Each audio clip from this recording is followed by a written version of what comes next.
যে fermented food কিন্তু আমাদের লাইফ থেকে প্রায় চলে গেছে, যেটা আদিবাসীদের রেগুলার ডায়েটে থাকে। সেই জন্য আদিবাসীদের এখনও কিন্তু অসুখ অনেক কম। আপনি মাংস খাচ্ছেন, আপনার ট্রাইগ্লিসাইড হাই হয়ে যাচ্ছে। হ্যাঁ, আদিবাসী তো রোজ মাংস খায়, ওর কোনো ট্রাইগ্লিসাইড হাই হচ্ছে না। কেন হচ্ছে না? কারণ ও কিন্তু গ্রিল করে খায়।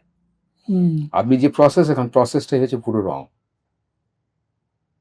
কারণ তেলকে যখন আপনি ওইভাবে ফোটাবেন, তেলের স্ট্রাকচারাল এমন চেঞ্জ হবে, ওটা বডি আর ভাঙতে পারবে না, ও ডিরেক্ট ডিপোজিট হয়ে।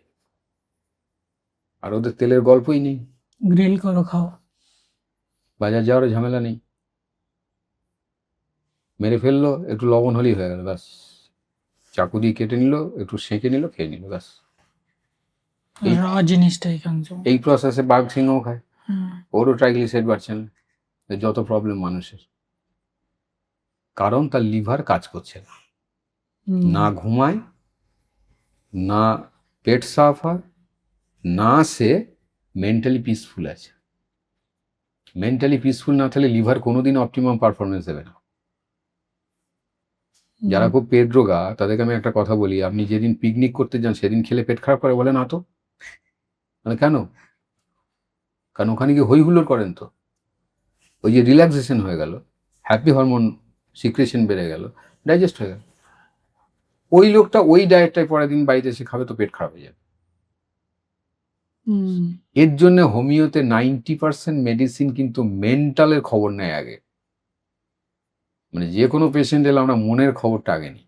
ওকে, যে আপনি কেন ভুগছেন, রুট কজে যাওয়ার ট্রাই করে। একদম।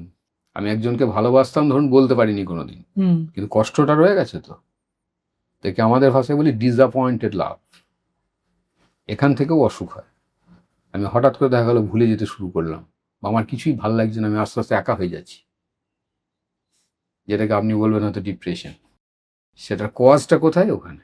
কারণ আমি ওকে এত ভালোবেসে ফেলেছিলাম মনে মনে আমি, কিন্তু কোনোদিন বলতে পারিনি। ওইটা আমার ক্ষেত্রে একটা চাপের কারণ হয়।